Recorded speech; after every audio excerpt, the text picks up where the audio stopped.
That is a massive pig. Massive pig! Woo! We have definitely caught a giant. Oh my God, that hook was right in the corner of his mouth. Look at the size of this fish.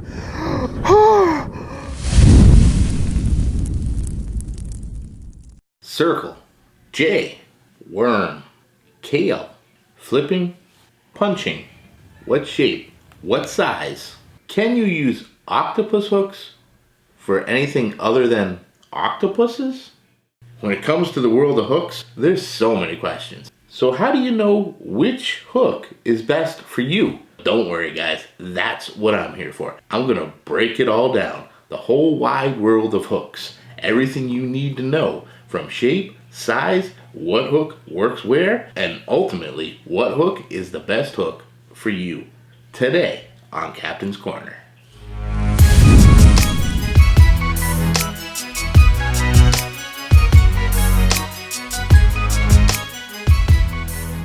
That's right guys, when it comes to the wide world of hooks, things can get a little confusing.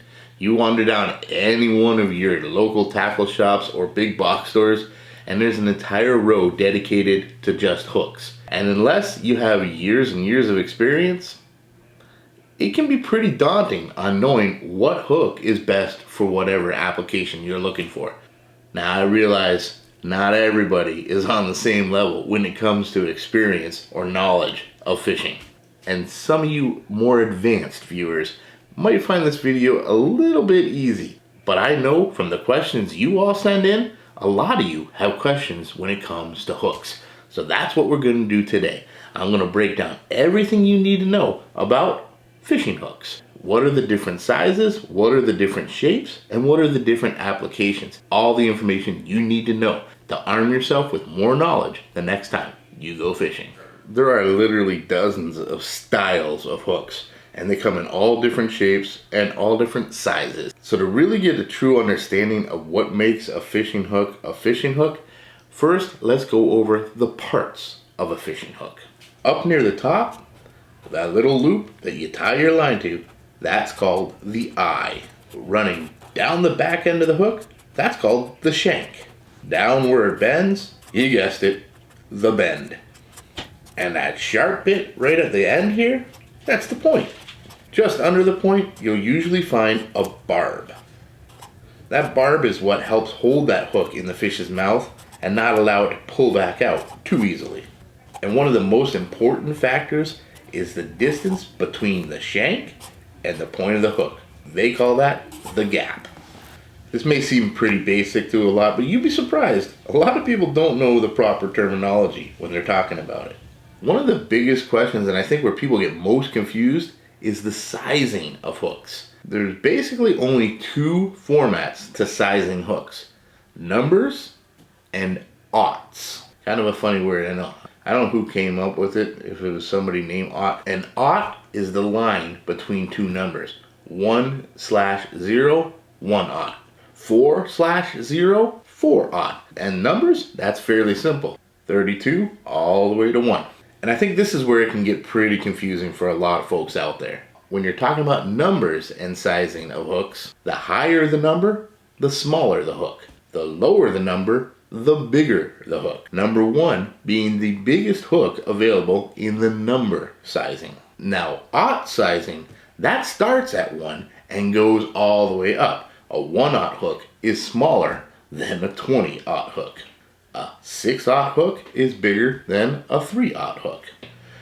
It took me a bit to get that too. The bigger the number, the smaller it is. The smaller the number, the bigger it is. Aughts are pretty simple. The lower the number, the smaller, and the bigger the number, the bigger. That seems to make a lot of sense to me. Looking at a chart like this, you can really get the idea.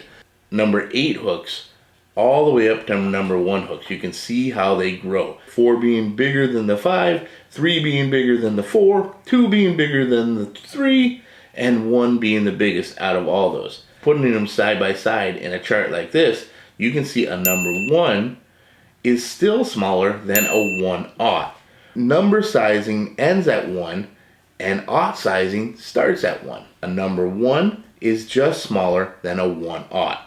2/0 is bigger than 1/0, 3/0 is bigger than 2/0, 4/0 is bigger than 3/0, and so on and so forth all the way up. When you're standing in the store and you're looking at them all side by side, sometimes it's a little difficult to see the difference between a 1 and a 1/0. But now, hopefully after watching this video, you realize number sizing is smaller than 0 sizing. Another way to judge a size of a hook is the gauge. The gauge is actually very simple. It all has to do with the wire of the hook, the size of the wire. A smaller gauge will be a thinner wire. The bigger the gauge, the thicker the wire is going to be. The gauge of the hook is very important when it comes to the style of fishing you're going to be doing.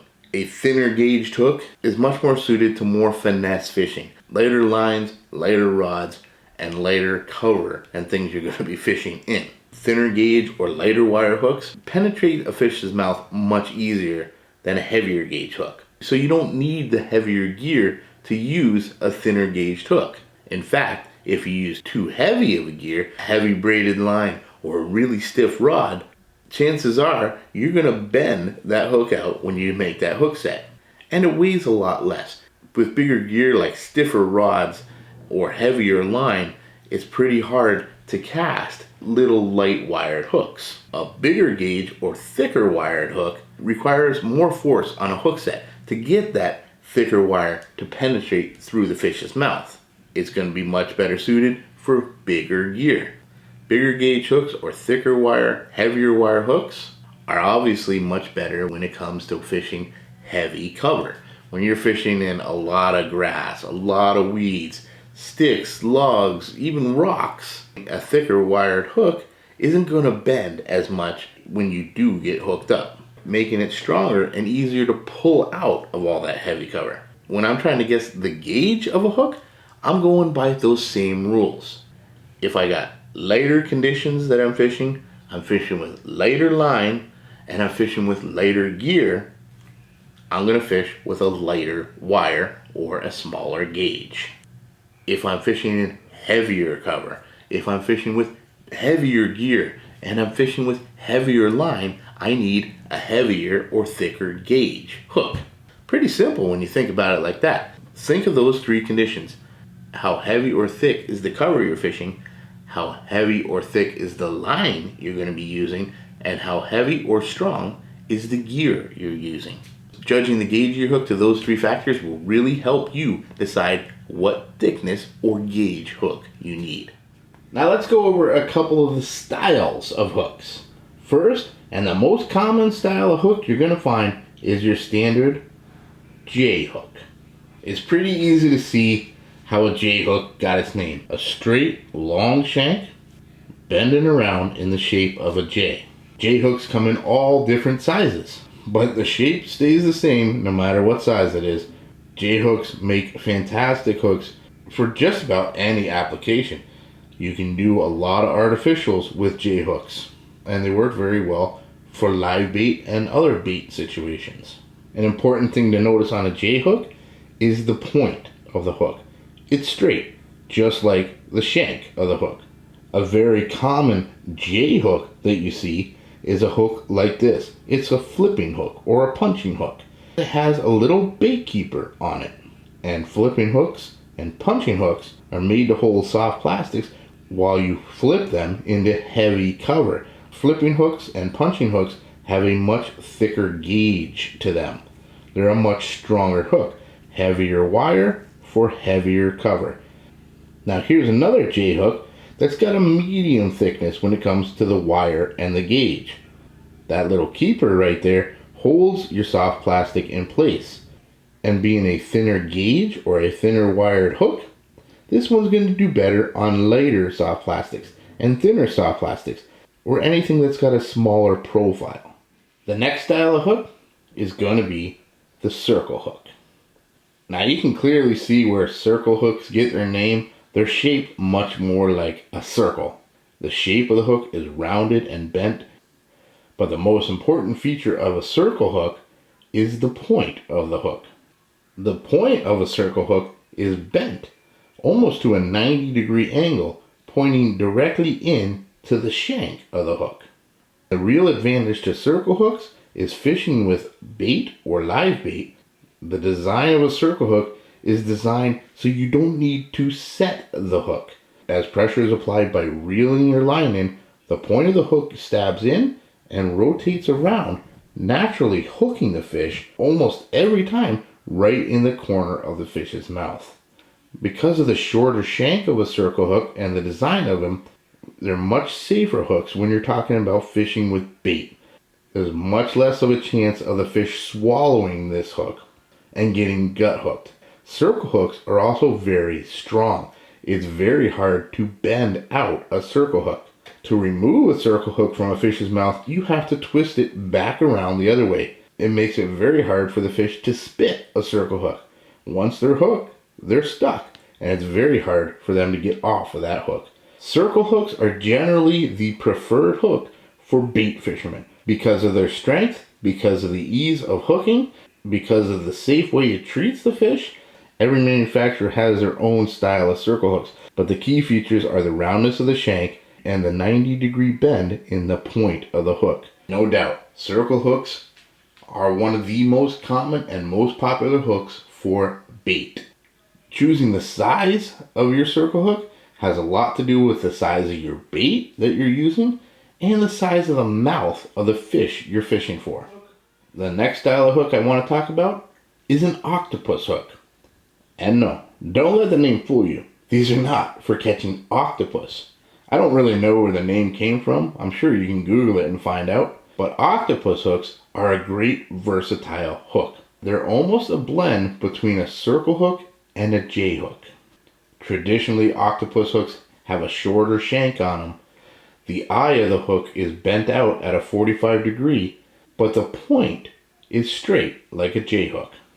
Octopus hooks make great bait hooks, but they also make great artificial hooks, especially when you're talking about presentations that are a little more finesse, like a drop shot or a wacky rig. Octopus hooks provide a small hook with a lot of strength. Even a smaller or thinner wired octopus hook is going to have a lot of strength. It's harder to bend that small hook than a long straight shanked hook would, or a traditional J hook. Even a smaller octopus hook can still handle a much larger fish. That makes octopus hooks a great choice for both bait and artificial lures. And next, the Kahle hook. A Kahle hook is primarily a live bait hook. It is a unique hook that excels very well when using live bait.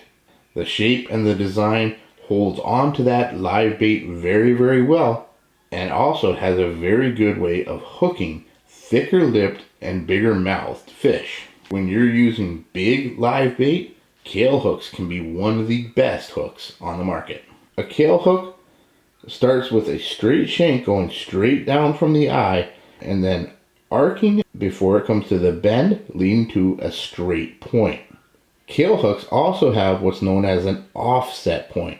It bends off to one side. This offset hook point really helps when it comes to hook sets and also holding on to that squirming, swimming live bait. Kahle hooks come in a large variety of sizes, and you want to adjust the size of your Kahle hook to the size of the live bait you're using. Whether you're hooking a Kahle hook through the nose, through the back, or even near the tail of your live bait, the wide gap in the shank and the bend of the hook creates a nice cozy pocket to hold tight to your live bait. Kahle hooks generally have a thinner gauge wire to them as well, which makes them a lot lighter and a lot easier for any live bait to be able to swim around freely, unhindered by the weight of a hook. You can get away with a bigger hook being lighter using a Kahle hook.